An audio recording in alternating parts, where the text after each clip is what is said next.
আজকে আমরা আলোচনা করব ট্রিকোনোমেট্রিক্যাল ইকুয়েশনস। তো ট্রিকোনোমেট্রিক্যাল ইকুয়েশনসে কী করব সেটা তোমরা আগে ভালো করে বোঝো। এখানে অ্যাকচুয়ালি ট্রিকোনোমেট্রিক্যাল কিছু ইকুয়েশনস থাকবে। ট্রিকোনোমেট্রিক্যাল ইকুয়েশনস মানে তোমরা জানো তার মধ্যে একটা অ্যাঙ্গেলের কনসেপ্ট থাকবে, একটা অ্যাঙ্গেলের ব্যাপার থাকবে। তো সেই ট্রিকোনোমেট্রিক্যাল ইকুয়েশনস থেকে আমরা কিভাবে সেই অ্যাঙ্গেলটার ভ্যালু বের করব বা সেই অ্যাঙ্গেলটার ভ্যালু কী কী হতে পারে সেটাই আমরা এখানে ডিসকাস করব। আর আগের সাথে এই মানে আগে যে ট্রিকোনোমেট্রিক্যাল আমরা করেছি তার সাথে এটা ডিফারেন্সটা কি, এখানে আমরা জেনারেল সলিউশন বের করার চেষ্টা করব। এখানে আমরা জেনারেল সলিউশন বের করব। কি জেনারেল সলিউশন দেখো বলছি। ধরো আমি আগে একটা এক্সাম্পল দিয়ে বুঝিয়ে দিই, তারপরে আমি কিছু ফর্মুলা তোমাদের লিখে দেবো, তারপর সেই ফর্মুলার উপর বেস করেই আমাদের কিছু প্রবলেমসকে আমরা সলভ করবো, তাহলেই আমাদের মোটামুটি আইডিয়াটা চলে আসবে। দেখো ধরো suppose sign theta equals to half আছে, তোমাকে বললো থিটার ভ্যালু কত। আচ্ছা, যদি আমরা ক্লাস 10 পর্যন্ত নিয়ে ভাবি তাহলে আমরা ক্লাস 10-এ কী করতাম, এই হাফকে লিখতাম হলো সাইন 30 ডিগ্রি, তাহলে এখান থেকে থিটা ইকুয়ালস টু 30 ডিগ্রি হয়ে যেত, তাই তো? তোমরা এটা সবাই জানো। এবার যখন ক্লাস 11-এ আমরা উঠলাম, প্রথম দিকে যখন আমরা অল সাইন ট্যান কস শিখলাম, যখন আমরা দেখলাম যে যে অ্যাঙ্গেলটা ফর্ম করে সেটা মাইনাস ইনফিনিটি থেকে ইনফিনিটির মধ্যে থাকতে পারে, তখন আমরা যখন আমরা কোয়াড্রেন্টের কনসেপ্টটা জানলাম যে 4 কোয়াড্রেন্টস থাকবে, তারপর রোটেশনের কনসেপ্টটা জানলাম, first rotation, second rotation, clock wise, anti clock wise, তখন আমরা সেই কনসেপ্টকে যদি আমরা অ্যাপ্লাই করি তাহলে তোমরা নিজেরাই বলতে পারবে সাইন থিটা ইকুয়ালস টু যদি হাফ হয়, তার মানে সাইন থিটার ভ্যালুটা পজিটিভ। সেটা কোথায় হতে পারে? ফার্স্ট কোয়াড্রেন্টে হতে পারে আর সেকেন্ড কোয়াড্রেন্টে হতে পারে। তাহলে ফার্স্ট কোয়াড্রেন্ট থেকে আমরা সাইন 30 করে থিটার ভ্যালু 30 পেলাম। আর যদি সেকেন্ড কোয়াড্রেন্টে ভাবি, সেকেন্ড কোয়াড্রেন্টে ভাবলে আমরা কত পাবো? সেকেন্ড কোয়াড্রেন্টে ভাবলে আমরা এইভাবে লিখব, সাইন থিটা ইকুয়ালস টু কত লিখব? সাইন দিয়ে লিখব, সেকেন্ড কোয়াড্রেন্টের জন্য 90 ইন্টু 2 লিখব, মাইনাস কত লিখব? মাইনাস লিখব 30 ডিগ্রি, তাই তো? তোমরা জানো এটা কীভাবে বের করতে হয়। তাহলে এখান থেকে আমরা অ্যাঙ্গেলটা পেয়ে যাব কত? 180 মাইনাস মানে সাইন 150 ডিগ্রি। তাহলে আমাদের চলে আসলো থিটা ইকুয়ালস টু 150 ডিগ্রি। এটা তোমাদের জানা আছে যে sine theta equals to half হলে আমাদের ফার্স্ট রোটেশন মানে তোমরা জানো এখান থেকে স্টার্ট করে এই পুরোটা, তাহলে এই ফার্স্ট রোটেশন যেটা আবার অ্যান্টি ক্লক ওয়াইজ, সেখানে আমরা থিটার ভ্যালু কী কী পেতে পারি? 30 ডিগ্রি পেতে পারি আর 150 ডিগ্রি পেতে পারি। এই দুটো ভ্যালু আমরা পেতে পারি, যার জন্য sign theta equals to half হয়। আচ্ছা, এবার এটা তো ফার্স্ট রোটেশন না হয়ে সেকেন্ড রোটেশনেও যেতে পারতো, থার্ড রোটেশনেও যেতে পারতো, ফোর্থ রোটেশনেও যেতে পারতো, এভাবে ইনফাইনাইট রোটেশন হতে পারে। তোমরা জানো যেখানে ক্লাস 11-এ তোমরা শিখেছো যে অ্যাঙ্গেলের ভ্যালুটা মাইনাস ইনফিনিটি থেকে ইনফিনিটির মধ্যে যে কোনো কিছু হতে পারে, তাই তো? তার মানে এটার সাথে আবার আমি 360 প্লাস করতে পারি, এটার সাথে 360, এটার সাথে 360 প্লাস করতে পারি, করে আমরা সেকেন্ড রোটেশন পাবো, আবার 360 প্লাস করবো, থার্ড রোটেশন পাবো। এভাবে আমরা ডিফারেন্ট অ্যাঙ্গেল, ইনফাইনাইট অ্যাঙ্গেলস বের করতে পারি। তো তোমাকে যখন এখানে একটা কোয়েশ্চেন দেবে, ধরো sine theta equals to half দিয়ে দিল, হাফ দিয়ে বললো find the value of theta, আর সাথে তোমাকে কিছু বলে দিল না, কোনো রেস্ট্রিকশান দিয়ে দিল না যে থিটাটা কোন রোটেশনে আছে বা কোন কোয়াড্রেন্টে আছে, কিছু বলে দিল না। তখন তোমাদেরকে কিন্তু সেই ইনফাইনাইট সলিউশনই খুঁজে বার করতে হবে। তাহলে সেই ইনফাইনাইট যে ভ্যালুজ হবে থিটার, ইনফাইনাইট নাম্বারস অফ যে ভ্যালুজ হবে, সেই ভ্যালুগুলোকে বের করার যে process, that is the trigonometrical general solution বা ট্রিকোনোমেট্রিক্যাল ইকুয়েশনের জেনারেল সলিউশন বলতে পারো। ঠিক আছে, এটাকে ট্রিকোনোমেট্রিক্যাল ইকুয়েশনসও বলে, কিছু কিছু বলে ট্রিকোনোমেট্রিক্যাল জেনারেল সলিউশনও বলে। বুঝতে পারছো কেন জেনারেল? কারণ থিটাটা যে কোনো কোয়াড্রেন্টেই থাকতে পারে, যে কোনো জায়গায় থাকতে পারে। এটা ফার্স্ট রোটেশন, সেকেন্ড রোটেশন, আবার অ্যান্টি ক্লকওয়াইজও যেতে পারে, যে কোনো জায়গায় থাকতে পারে। তো সেটা বের করার যে procedure, that is called general solution of trigonometrical equation, সেটাই আমরা এখানে ডিসকাস করব। তো আমরা এখানে কিছু ফর্মুলাকে, স্ট্যান্ডার্ড ফর্মুলাকে আমি এখানে লিখে দেবো, যেগুলো ডিডাকশানগুলো পরে ডিসকাস করা যাবে। আমি ডিডাকশানগুলোতে যাব না, জাস্ট ফর্মুলাগুলোকে তোমাদের মেমোরাইজ করতে হবে, ফর্মুলাগুলোকে মাথায় রাখতে হবে, তার উপর বেস করে আমরা কিছু কোশ্চেন্সকে সলভ করব। ঠিক আছে, দেখো আমি কিছু ফর্মুলা এখানে বলে দিচ্ছি, সেই ফর্মুলাগুলো একটু তোমরা লিখো, তারপর বলছি বাকিটা। দেখো আমি এখানে কতগুলো ফর্মুলা নিয়েছি,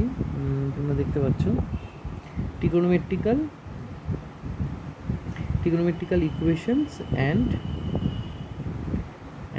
its general solution, trigonometrical equation and its general solution. আচ্ছা দেখো প্রথম যে ফর্মুলাটা আছে যে sine theta equals to zero, যদি sine theta equals to zero থাকে তাহলে সেখান থেকে আমি থিটার কী ভ্যালু পাবো, মানে জেনারেল সলিউশন। জেনারেল মানে তোমরা বুঝতে পারলে, একটু আগে আমি বললাম যে কোনো কোয়াড্রেন্ট মানে যে কোনো রোটেশনে সেটা হতে পারে। তাহলে theta equals to sign theta equals to zero হলে আমরা থিটা ইকুয়ালস টু পাবো এন পাই। ওকে, এনটা কি? এনটা হচ্ছে ইন্টিজার আই। তার মানে এনের ভ্যালু কী কী হতে পারে? জিরো হতে পারে, প্লাস মাইনাস ওয়ান হতে পারে, প্লাস মাইনাস টু হতে পারে, এরকম সব কিছুই হতে পারে। তাহলে জিরো মানে তো কী হবে বলো? জিরো মানে হচ্ছে ফার্স্ট কোয়াড্রেন্টেরই হবে, ফার্স্ট রোটেশনে। ওয়ান মানে হচ্ছে পরেরটাতে চলে যাবে, টু মানে তার পরেরটাতে চলে যাবে, মাইনাস ওয়ান মানে কি হচ্ছে অ্যান্টি ক্লকওয়াইজ রোটেশনে চলে যাবে। বুঝতে পেরেছো? তাহলে এখানে এন মানে হচ্ছে, দেখো এনের কতগুলো ভ্যালু আছে, ইনফাইনাইট ভ্যালুস আছে, তাহলে বুঝতেই পারছি এখানে ইনফাইনাইট সলিউশন হবে। তাহলে সাইন থিটা ইকুয়ালস টু যদি জিরো হয় তাহলে তোমাদের যদি কোনো রেস্ট্রিকশন না থাকে তাহলে থিটা ইকুয়ালস টু এন পাই লিখে দেবা। ওকে, এবার এনের জায়গায় যদি তুমি জিরো বসাও, দেখো থিটা ইকুয়ালস টু জিরো পেয়ে যাবে। তাহলে sign theta equals to zero হলে থিটা ইকুয়ালস টু জিরো হয়, যেটা আমরা জানি যে ক্লাস 10-এর কনসেপ্ট।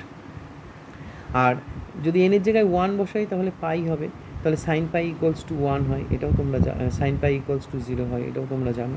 একদম জেনারেল সলিউশন, সমস্ত সলিউশন এখানে কভার করে যাবে। ওকে, একইভাবে cos theta equals to zero হলে থিটা ইকুয়ালস টু হবে 2n + 1 π/2, tan theta equals to zero হলে theta equals to n pi হবে। মানে তোমাদের এগুলো জাস্ট মনে রাখতে হবে, আর কিছুই না। তাহলে এই তিনটে আমি দাগিয়ে দিচ্ছি, এই তিনটেই করবে। এই প্রথম তিনটে হচ্ছে জিরোর জন্য, কট সেক কোসেকগুলো না করলেও হবে। তারপর চলে আসো এখানে, সাইন থিটা ইকুয়ালস টু যদি সাইন আলফা হয় তাহলে থিটা ইকুয়ালস টু কত হবে? এটা। Cos theta equals to cos alpha হলে কত হবে? এটা। Tan theta equals to tan alpha হলে কত হবে? এটা। এটা কীরকম দেখো, এটা একটু আগে আমি ডিসকাস করলাম। ধরো আমার কাছে একটা কোয়েশ্চেন আছে, সাইন থিটা ইকুয়ালস টু, আমি যেটা একটু আগে ডিসকাস করলাম, sign theta equals to half, তাই তো? তাহলে সবার প্রথমে আমরা কি করব? ধরো sine theta equals to half আছে, তোমাকে জেনারেল সলিউশন বার করতে বললো বা বের করতে বললো, find all possible values of theta. তাহলে প্রথম কাজ হচ্ছে আমাকে হাফটাকে সাইন দিয়ে লিখতে হবে। তাহলে আমরা সাইন 30 দিয়ে লিখলাম, তার মানে আমার হাতে চলে আসলো sine theta equals to sine 30। আচ্ছা, এবার বুঝে নাও, দেখো sine theta equals to sine 30 মানে দেখো এই ফর্মে চলে আসলো, আমাদের এই ফর্মুলাটার ফর্ম। তাহলে এবার বুঝতেই পারছো থিটা ইকুয়ালস টু কত হবে। একবারে যদি লিখি, আলফার জায়গায় কত আছে আমাদের? 30 ডিগ্রি আছে, তাহলে একবারে আমি লিখে দিলে কত হবে? Theta equals to N pi plus minus 1 to the power N into 30 degree. বাস হয়ে গেল, এটাই অ্যান্সার। এবার যদি আমি এনের জায়গায় জিরো বসাই তাহলে আমি একটা সলিউশন পাবো ফার্স্ট কোয়াড্রেন্টের জন্য। এনের জায়গায় 1 বসালে একটা সলিউশন পাবো, এনের জায়গায় 2 বসালে একটা পাবো, এনের জায়গায় -1 বসালে একটা সলিউশন পাবো, এরকম ডিফারেন্ট সলিউশন কিন্তু পেতে থাকবো। এবার তোমাদের কোয়েশ্চেনে যদি ধরো, তোমাদের কোয়েশ্চেনে অনেক সময় বলে দেয় যে থিটাটা 0 থেকে 720-র মধ্যে আছে, তার মানে কয়টা রোটেশন নিতে হবে? এখানে কটা রোটেশন নিতে হবে? 2 রোটেশনস নিতে হবে। তাহলে 2 রোটেশনস মানে এনের ভ্যালু কী কী হবে? এনের ভ্যালু 0 হবে একটা, 1 হবে একটা, 2 হবে একটা। তাহলে 3টা ভ্যালু বসাবে, বসানোর পরে যা চলে আসবে সেটাই অ্যান্সার হয়ে যাবে। বোঝা গেল আমার কথাটা কী বললাম? তো এইভাবে আমরা জেনারেল সলিউশনের ফর্মুলা দিয়ে কিন্তু খুব ইজিলি ট্রিগোনোমেট্রিগুলোকে সলভ করতে পারি। আগের কোশ্চেনগুলোও আমরা এটা অ্যাপ্লাই করে করতে পারবো। আচ্ছা, তোমরা তাহলে এই তিনটা 6টা ফর্মুলাকে রেডি করবে। আর তার সাথে আরেকটা করতে পারো যদি চাও, এই sine square theta equals to sine square alpha, এটাকেও রেডি করতে পারো। Cos square theta cos square alpha, tan square theta sine tan square, এটাকেও রেডি করতে পারো। ঠিক আছে? তাহলে এই মোটামুটি তোমাদের এই 9টা ফর্মুলা যদি রেডি করো তাহলে সব কিছুই কভার করে যাবে। মেনলি হচ্ছে এই 6টা, দিস 3 অ্যান্ড দিস 3। ঠিক আছে, বোঝা গেল? তাহলে এই ফর্মুলাগুলোকে নোট ডাউন করে নাও, এই ফর্মুলাগুলো ভেরি ইম্পর্টেন্ট। এবার আমি কিছু অ্যাপ্লিকেশন করাচ্ছি, দেখো। আমি ফার্স্ট কোয়েশ্চেন নিচ্ছি, সেটা হলো ফার্স্ট কোয়েশ্চেনটা নিলাম, tan theta plus √3 equals to 0। দেখো এখানে পাশে তোমাকে বলে দিয়েছে 0 less than theta less than 2π, তার মানে থিটাটা 0 থেকে 2π-এর মধ্যে থাকবে। তার মানে এখানে কিন্তু আমরা জেনারেলটা পাবো না, কারণ রেস্ট্রিকশন আছে যে থিটা লাইজ বিটুইন 0 to 2π। তাহলে প্রসেসটা কী হবে? প্রসেসটা আমার সেই জেনারেল সলিউশনেরই ফর্মুলা দিয়ে আমরা করব। দেখো কী করছি। তাহলে জেনারেল সলিউশনের ফর্মুলা যদি এখানে আমরা অ্যাপ্লাই করতে হয়, তাহলে অ্যাট ফার্স্ট আমি বলেছি আমাদের কাছে, তুমি এখানে প্রথমে তোমরা দেখলে এখানে ট্যান আছে, তাহলে ট্যানের আমাদের দুটো ফর্মুলা আছে, তাই না? একটা হচ্ছে ট্যান থিটা ইকুয়ালস টু 0, তাহলে theta equals to tan theta equals two theta, তাহলে থিটা ইকুয়ালস টু হয়ে যাবে তোমার কত, এন পাই, তাই তো? এটা একটা ফর্মুলা। আর ট্যান দিয়ে আরেকটা ফর্মুলা কী আছে, আরেকটা ফর্মুলা আছে, যদি tan theta equals to tan alpha হয় তাহলে থিটা ইকুয়ালস টু কত হবে, থিটা ইকুয়ালস টু হয়ে যাবে, tan theta equals to tan alpha হলে থিটা ইকুয়ালস টু হয়ে যাবে n pi plus minus alpha. এই তো, এই হচ্ছে আমার দুটো ফর্মুলা। তাহলে এই দুটোর মধ্যে যে কোনো একটা আমাকে অ্যাপ্লাই করতে হবে, যেহেতু এখানে ট্যান আছে। তাহলে কী করি দেখি, কোশ্চেনটাকে কী করা যায়। কোশ্চেনটাকে আমরা প্রথমে কী করলাম, লেফট সাইডের ট্যান থিটাটাকে একা রাখবো। সবসময় লেফট সাইডের সেই ট্রিগোনোমেট্রিটা কিন্তু সিঙ্গেল আনতে হবে। তাহলে এটা √3 আসলো। এবার দেখো ট্যান থিটা ইকুয়ালস টু, তাহলে 0 এখানে এই ফর্মুলাটা অ্যাপ্লিকেবল হবে না, কারণ ট্যান থিটা ইকুয়ালস টু -√3 আছে। তাহলে আমাকে এখানে দেখতে হবে এই -√3টাকে আমি ট্যানের কোন ভ্যালু দিয়ে লিখতে পারি। তাহলে মাইনাসটাকে মাইনাসই রাখলাম, এটাকে আমি লিখে দিলাম π/6, তাই তো? 10π/6 লেখা যায়, না সরি 10 কত লেখা যায়, 10π/3, তাই না? তাহলে এটাকে 10π/3 লিখে দাও।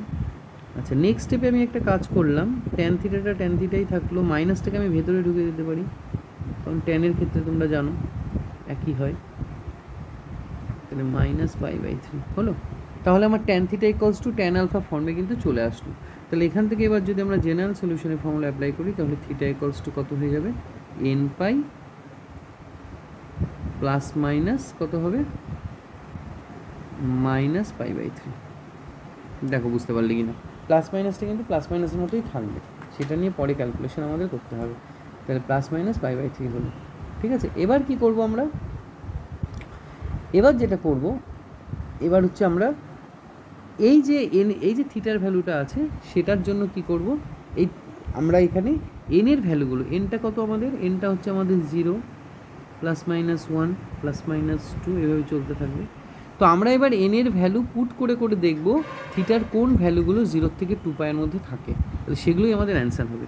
তাহলে সবার প্রথমে আমি n = 0 পুট করছি, তাহলে থিটা ইকুয়ালস টু কত হবে বলো তোমাদের, থিটা এই পার্টটা 0 হয়ে যাবে, আর এখানে হয়ে গেল তোমার প্লাস মাইনাস, তো তাহলে মাইনাস প্লাস, তাহলে -π/3, আর একটা হয়ে গেল +π/3, তাই তো? আচ্ছা, এবার থিটা, এবার যদি n ইকুয়ালস টু আমি 1 পুট করি তাহলে আমার কত হবে, তাহলে থিটা ইকুয়ালস টু হয়ে যাবে কত, পাই -π/3 একটা হবে, আর একটা হবে পাই +π/3। তাহলে দুটো ভ্যালু বার করো, বার করলে এটা কত হচ্ছে, এটা হয়ে যাচ্ছে আমার 2π/3, আর এটা কত হচ্ছে, এটা হচ্ছে 4π/3, তাই না? আচ্ছা, এবার থিটার এনের ভ্যালু 1 পুট করো, তাহলে থিটা ইকুয়ালস টু কত হবে, সরি এনের ভ্যালু এবার 2 পুট করি। দেখো নেগেটিভগুলো পুট করছি না, কারণ থিটাটা বলছে 0 থেকে 2π এর মধ্যে আছে, তাহলে নেগেটিভ অ্যাঙ্গেল তো আসবে না। তাহলে অলরেডি আমাদের একটা নেগেটিভ এসেছে, এটাকে আমরা ক্যান্সেল করে দেবো। তাহলে দেখি আর কি আসছে, আর আসছে হচ্ছে 2π/3 আছে, এখানে হলো 3π/3। আচ্ছা, এখানে না একটা ফর্মুলাতে একটা প্রবলেম আছে, সেটা আমি একটু দেখলাম, এখানে স্যাটিসফাই করছে না। এই যে আমাদের tan theta equals to tan alpha যে ফর্মুলাটা আছে, যে tan theta equals to tan alpha, তাহলে theta equals to n pi plus minus alpha, এটা না ভুল আছে, এটা হবে না, n পাই প্লাস আলফা হবে, ঠিক আছে, মাইনাসটা হবে না। তোরা এটা একটু কারেকশন করে নে, আমাদের ওপরের যে এই ফর্মুলার জায়গাটা আছে এখানেও একটু আমরা কারেকশন করে নিচ্ছি এই ফর্মুলাটা, ঠিক আছে, দিস ফর্মুলা। তাহলে এখানে হবে হচ্ছে এটা কাটা n পাই প্লাস আলফা, ঠিক আছে। আমি একটু ভেরিফাই করে দেখলাম, এখানে একটু সলিউশনে গন্ডগোল আসছে, ঠিক আছে। তাহলে আমাদের এই কোয়েশ্চেনটাতে কী কী চেঞ্জ করতে হবে, এখানে তাহলে তোরা প্লাস মাইনাস দিবি না, অনলি দিবি হচ্ছে প্লাস, ওকে। তাহলে অনলি প্লাস দিলে এখানে আবার অ্যান্সারে এটা থাকবে না, এখানেও এটা থাকবে না, এখানেও এটা থাকবে না,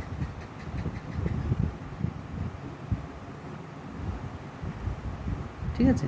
আচ্ছা, আরেকটা অ্যান্সার আমরা পাচ্ছি, সেটা হলো, দেখ এই কোয়েশ্চেনটা ফিরে আসি আবার। তাহলে আমরা এখানে আরেকটা অ্যান্সার পাচ্ছি n = 2 এর জন্য, n = 2 এর জন্য কত হবে তোরাই বল, 2π প্লাস প্লাসে মাইনাসে এটা π/3, তার মানে আমাদের হয়ে গেল 5π/3। ওকে, তাহলে দেখ এখানে ভ্যালুগুলো যেটা আসছে, এই যে -π/3 যেটা আসছে এটা হবে, এটা নিতে পারবো না, কারণ আমাদের রেঞ্জটা কত আছে আমাকে বলে দিয়েছে কোশ্চেনে যে থিটাটা লাই করছে এই রেঞ্জের মধ্যে 0 থেকে 2π। তাহলে এটা হবে না, এটা হবে, এটাও হবে। আচ্ছা, আরেকবার আমরা করে দেখি, থিটা n = 3 নিয়ে দেখি। মানে ততক্ষণ তুই নিতে থাকবি যতক্ষণ এখান থেকে ভ্যালু আসবে। আচ্ছা, n = 3 জন্য কি আসবে? n = 3 জন্য আসবে হলো থিটা = 3π - π/3, তাই না? তার মানে হয়ে গেল 9π/3। দেখো 9π/3টা কিন্তু 2πকে এক্সিড করে যাচ্ছে, তাহলে এটা আর হবে না, তাই না? আমাদের 0 থেকে 2π হতে হবে, তার এরপরে আর আমাদের করার দরকার নেই। ওকে, এবার n এর ভ্যালু -1 -2 এগুলো নেওয়া যেত, কিন্তু ওগুলো আমরা করছি না কেন? বিকজ আমাদের রেঞ্জটা বলে দিয়েছে 0 থেকে 2π এর মধ্যে। তাহলে আমাদের অ্যান্সার কী হবে? থিটার ফাইনালি থিটার অ্যান্সার আমরা দুটোই হবে, একটা 2π/3, একটা 5π/3। বোঝা গেল? তাহলে তোমাদের যখন এরকম কোশ্চেন আসবে, এরকমই আসতে পারে, যেখানে একটা রেস্ট্রিকশন দেওয়া থাকবে যেটাটা এই রেঞ্জের মধ্যে লাই করে, তখন কি করবে? এই প্রসেসে করবে, করার পরে n এর ভ্যালুগুলো পুট করবে, 0 পুট করবে, 1 পুট করবে, -1 পুট করবে। মাইনাসটা পুট করবে কখন? যখন নেগেটিভ ডোমেইনটা থাকবে, মানে নেগেটিভ অ্যাঙ্গেল থাকবে, এরকম বলে দেবে। ধরো বলে দিল -2π থেকে +2π, তাহলে তুমি মাইনাসটা পুট করে দেখতে পারবে। পুট করে করে দেখবে যেগুলো হচ্ছে গিভেন রিজিয়ানটার মধ্যে লাই করছে, সেগুলোই আমাদের অ্যান্সার হবে। ঠিক আছে? আর এখানে কারেকশানটা একটু করে নেবে। এবার আমি দেখছি, আমি আরেকটা প্রবলেম করাচ্ছি, দেখো ওটা। দেখো এবার যে প্রবলেমটা নিয়েছি, 2 sin² θ = 3 cos θ। তোমাকে জাস্ট বলেছে সলভ ইট, জাস্ট এটাকে সলভ করতে বলেছে, সলভ। দেখো কোনো রেস্ট্রিকশান দেওয়া নেই, তার মানে আমাদের জেনারেল সলিউশন করতে হবে। এবার রেস্ট্রিকশান দেওয়া যদি না থাকে না, সেই কোশ্চেনগুলোই ভেরি ইজি হয়। কেন? কারণ তোমাদের লাস্টে জাস্ট অ্যান্সারটাকে n দিয়ে রেখে দিতে হবে, মানে আমাদের যে ফর্মুলাটা আছে সেই ফর্মেই রেখে দিতে হবে। ঠিক আছে? তাহলে মনে রাখবে যে যখন, ভালো করে শোনো এই জায়গাটা, যখন এই ধরনের কোয়েশ্চেন থাকবে, তার মানে এখানে আমি কোনো ফর্মুলা অ্যাপ্লাই করতে পারছি না। আমাদের যে 6টা বা 9টা ফর্মুলা, তার মধ্যে কোনোটাই অ্যাপ্লাই করতে পারছি না, কারণ প্রত্যেকটা ফর্মুলাতে সেম ট্রিগোনোমেট্রি আছে, তাই না? sin θ = sin α, বা cos θ = cos α, বা tan θ = tan α, এই ফর্মে আছে। তো এই ধরনের কোয়েশ্চেন থাকলে তোমাদের প্রথম কাজ হচ্ছে এটাকে সেম ট্রিগোনোমেট্রিতে নিয়ে যাওয়া। দ্যাট মিন্স আমাদের যে ফর্মুলার যে ফর্মটা, সেই ফর্মে নিয়ে যাওয়া, এটা হচ্ছে প্রথম কাজ। দেখো ফর্মুলার ফর্মে নেওয়ার জন্য আমি কী করব? আমি হয় সাইন থিটাটাকে চেঞ্জ করবো, নাহলে কস থিটাটাকে চেঞ্জ করবো। আমি সাইন থিটাটাকে চেঞ্জ করি, কারণ sin² θটাকে আমি 1 - cos² θ লিখতে পারবো, কিন্তু কসটাকে চেঞ্জ করতে গেলে তোমার রুট চলে আসবে, তার জন্য আমি sin² θটাকে 1 - cos² θ লিখলাম। এবার কি করলাম? এবার এটাকে আমি একটা কোয়াড্রেটিক বানাবো। দেখো দেখো কী করছি, টেকনিকটা বোঝো। মানে আমাদের আলটিমেট টার্গেট হচ্ছে ফর্মুলার ফর্মটা, এটা মনে রাখবা। 2 cos² θ, এটাকে বাই পাশে নিয়ে আসলাম, cos θ = 0। এবার এটাকে যদি আমি কোয়াড্রেটিকের ফর্মে সাজাই, তাহলে 2 cos² θ + 3 cos θ - 2 = 0, তাই তো? এবার এটাকে দেখো মিডল টার্ম ফ্যাক্টরাইজেশন যদি করা যায়, তাহলে এখানে আমার দুটো ফ্যাক্টর পাবো, একটা হচ্ছে cos θ + 2, একটা 2 cos θ - 1 = 0। দুটো ফ্যাক্টর আমরা পেয়ে গেলাম। ওকে, দুটো ফ্যাক্টর যে পেয়ে গেলাম, এবার আমরা ইদার অর করতে পারবো। তাহলে cos θ + 2 = 0, আর একটা করবো কি 2 cos θ - 1 = 0। আচ্ছা দেখো এখান থেকে কিন্তু আমরা ফর্ম পাওয়ার যেতে পারি। দেখো এখান থেকে পেয়ে গেলাম হচ্ছে cos θ = -2, এখান থেকে আমরা পেয়ে গেলাম cos θ = ½ কিন্তু এই ভ্যালুটা আমরা নিতে পারবো না। কেন? কারণ আমরা জানি এটা কি নট পসিবল। কেন এটা নট পসিবল লিখে দেবো, রিজনটা কি? রিজনটা তোমরা জানো, অ্যাজ -1 <= cos θ <= 1, কারণ cos θ সবসময় -1 থেকে 1 এর মধ্যে থাকে। এটা -2 আছে, তাহলে এটা রিজেক্ট হয়ে গেল। আর এই পার্টটা দেখো আমাদের ফর্মুলার ফর্মে কিন্তু চলে আসলো না। তাহলে cos θ = ½ আছে। এবার আমরা কি করব? হাফটাকে কসের কোনো অ্যাঙ্গেল দিয়ে লিখব। তাহলে হাফকে লিখতে পারি আমরা কত? cos π/3 না π/6, সরি π/3, রাইট, cos 60 ডিগ্রি। তাই না?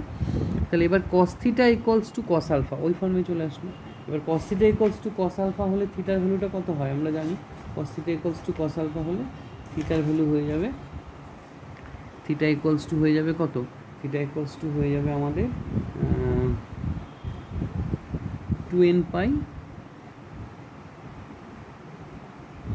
Plus minus alpha. তাহলে আলফার জায়গায় কত হবে, π/3, কমা দিয়ে লিখে দেবে n বিলংস টু i, বাস এটাই অ্যান্সার। আর কিছু করতে হবে না। কেন? কারণ এখানে তো জেনারেল সলিউশনই চেয়েছে, তাই না? এখানে তো তোমার কোনো রেস্ট্রিকশন দেওয়া নেই যে থিটা এখানে লাই করে। যদি রেস্ট্রিকশন বলে দিত তাহলে আলাদা আলাদা করে ভ্যালু পুট করে দেখে নিতে হতো। বোঝা গেল? তো এইভাবে ইজিলি কিন্তু সলভ করা যেতে পারে। ওকে, সমস্ত কোশ্চেনগুলোরই সেম টেকনিক, তোমাকে জাস্ট এই ফর্মে সাজিয়ে নিতে হবে, ফর্মুলার ফর্মে সাজিয়ে নিতে হবে, দ্যাটস অল, আর কিছু না। ওকে, দেখো, আচ্ছা দেখো এবার যে কোশ্চেনটা নিয়েছি সেটাও দেখো একই রকম, sine theta sine 5 theta equals to sine 3 theta আছে। তোমাকে এটা সলভ করতে বলেছে। এখানে রেস্ট্রিকশন দেওয়া আছে 0 থেকে পায়ের মধ্যে থাকবে থিটাটা। তাহলে আমাদের প্রথম কাজ কি? আমাদের প্রথম কাজ হচ্ছে ফর্মুলার ফর্মে নিয়ে আসা। তার জন্য দেখো আমরা কি করলাম, আমরা প্রথমে এটাকে সাইন সি প্লাস সাইন ডির ফর্মুলা করবো।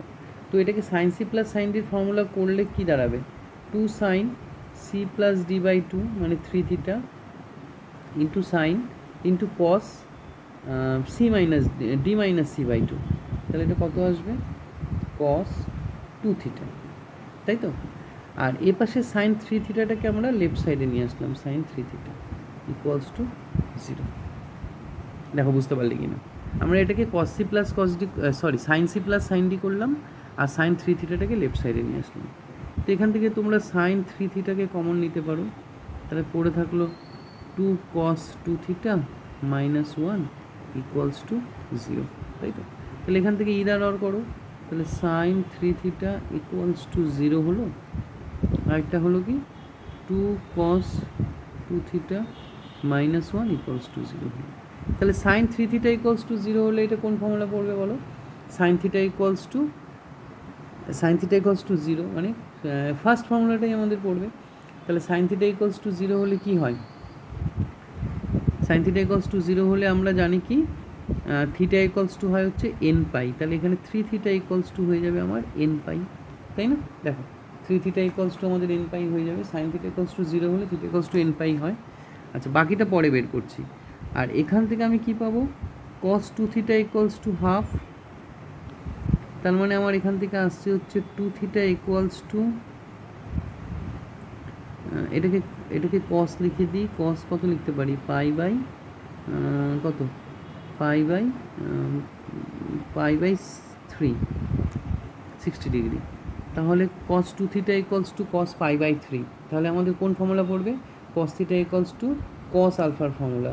তাহলে আমাদের এখান থেকে আমরা কি পাবো, থিটা ইকুয়ালস টু কত পাবো, cos theta equals two cos আলফার যদি ফর্মুলা করি তাহলে theta equals two 2 theta equals two পাবো কত, 2n পাই প্লাস মাইনাস কত, π/3। দেখো বুঝতে পারলে কি না? এখানে একটা জিনিস অবজার্ভ করো, এখানে কিন্তু থিটার জায়গায় 3 থিটা আছে আর থিটার জায়গায় 2 থিটা আছে, কিন্তু তার জন্য আমি এখানে 3 থিটা আর 2 থিটাই লিখলাম, ওটাই কিন্তু তোমাকে লিখতে হবে। আচ্ছা তাহলে এবার এখান থেকে তোমরা একটা কাজ করো, থিটার ভ্যালুটা বার করে নাও। থিটার ভ্যালুটা কত হবে, n π/3। এখান থেকেও থিটার ভ্যালুটা কত হবে,